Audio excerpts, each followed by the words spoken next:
Good evening, humans. Tyrannosaurusmoth here, and tonight we're taking a look at the Godzilla Minus One Godzilla figure from Super7. Let's do this.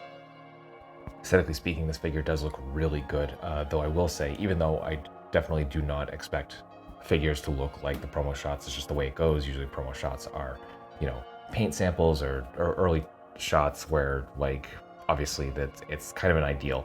But there's definitely a stark difference. I've seen that pointed out by a couple other reviewers, and you'll see like that, it's kind of a black plastic, and then you got that green dry brush over it.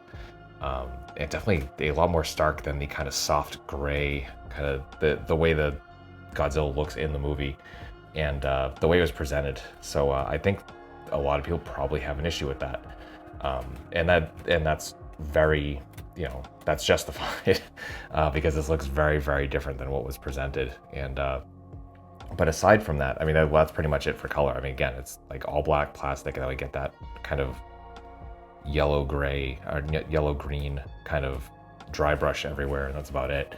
In terms of sculpt, it looks fantastic. I mean, as they were advertising, this is pulled pretty much straight from the model used, the CGI model used for the movie itself.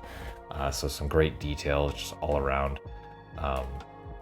Face looks great, except both the heads that I have, and we'll look in the next section, the other one. One eye is dead on, the other one kind of goes that way, which is a little unfortunate. Not the worst, but not the best either. Though the mouth is painted really well, like the teeth are done nice and clean. You can see the gums there as well. So did do a good job there. Portions of the figure are just exactly as they should be. I like that they got rid of the gap here, which is my issue with the other Super7 Ultimates Godzilla. So it's nice to see that gone. The plates look fantastic. Again, kind of pulling straight from the movie model definitely works in its favor here.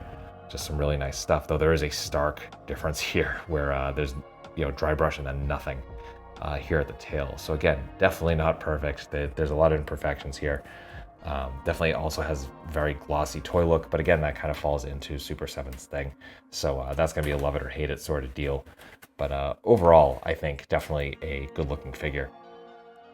Not really a lot to talk about when it comes to accessories. A lot of Godzilla figures don't come with a ton of accessories, though there are, chances for hands and effects and stuff like that. But here we just get, the head we looked at in the last section with the mouth shut, and then we get a roaring head. So look very much the same sculpt. I'm a little curious as to why they didn't do a hinged jaw. I mean, it's a small head, so I'm guessing that's why, and they don't want the articulation showing. And as you can see, same thing with the eyes here. One's looking dead on, the other one's kind of looking off to the right. So again, unfortunate. But here again, the mouth is painted really well, especially with the teeth, and kind of the darker, almost purplish tongue. And then we get the kind of sides of the mouth here. So yeah, good sculpt and all that. Just yeah, that's all we get is that extra head. So that will do it for accessories. Articulation is actually pretty nice, and I think very fun. No freestanding kicks because we're assisted by the tail, but I mean, that's just the proportions of the figure. But honestly, I was kind of surprised I got in a kick at all. So there's that. But for the finer points, I'm gonna move my camera a little bit here. And so we get a ball joint here at the head, ball joint at the neck. And that allows, pardon me, trying this new setup, and sometimes it works, sometimes it doesn't. We can fully get into that like swimming pose, which is fantastic. So I can look all the way up. Whoa, we'll get into that tail in a second. I'm just gonna knock down my entire dio here. Pardon me. Then for down, we get about there. We get some great side to side. So we get that, we get that. So you have to push it a little bit, and you got to be careful because you kind of run into the spines here. But yeah, you do get some nice side to side, so you can get some good movement. Just work with it a little bit. So there's that. Shoulders, hinge and swivel, coming up, not to a perfect T, but almost there. We do get bicep swivel, single jointed elbows coming to there. We get some swivel there. We get hinge and swivel at the wrists. Then we get a barbell joint here at the torso, and pretty generous. So we come that far forward, that far back, we can straighten out. Again, you can get that swimming pose if you want it. We get some nice side to side and rotation. Just be careful of the dorsal plates. So you can see that, really nice. The legs the hips rather, coming out really nice. Out, like not full splits or anything, but definitely better than the previous Godzilla, so that's definitely good. Our front kick, not a full 90, but definitely kind of nice. I can come back to about here. Then we get single jointed knees, so we're straightening out there, coming back about that far.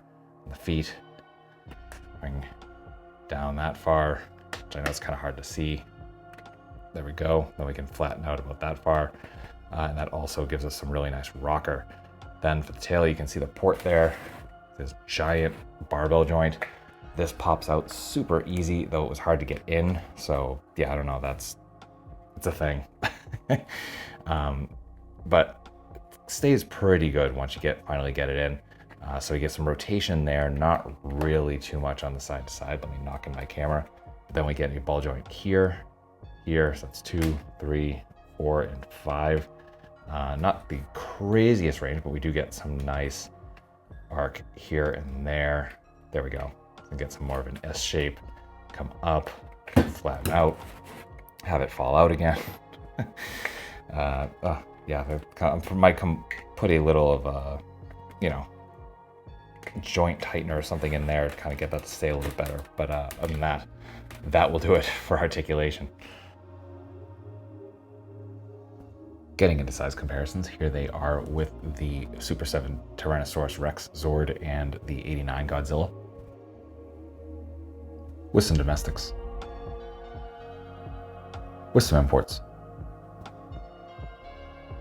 With some monsters. Finally with Articulate Icons Oni, yours truly in human form, as the Valverse Action Force figure. So my final thoughts on the Godzilla Minus One Ultimates Godzilla figure from Super7 is that this is really fun overall. Some really nice articulation. Not only that, but they've looks like they've addressed some issues that some, including myself, have had with the 89 Godzilla. And yeah, visually definitely not as accurate, I guess, really from paint as the SH Monster Arts, pardon me. But obviously the sculpt is dead on because it's literally pulled from that CGI model from the movie. But I can definitely see some people having issues with the paint, certainly not being as it was presented. And it's gonna happen. So this could be an easy pass for a lot of people. I think overall, I really love this version. Again, really fun to pose, kind of easy to work with the exception of the very base of the tail. I kind of wish they fix that a little bit. So it's decent. It just needs some work. But other than that, again, everything else really kind of dialed in terms of articulation. So yeah, really fun. If you're a huge fan of Godzilla or the Godzilla Minus One movie in particular, I definitely think this is worth a shot. If you want 100% movie accuracy, probably go for the Monster Arts. But yeah, I guess, yeah, that's all I got to say. So yeah, that being said, I hope you found this review informative and some entertaining. And if you did, hope to see you back here because I do multiple reviews a week just like this. And yeah, really at the end of the day, I just hope that you're well. I hope that all of your toy dreams come true. And most importantly, I hope that you and yours stay weird, simians.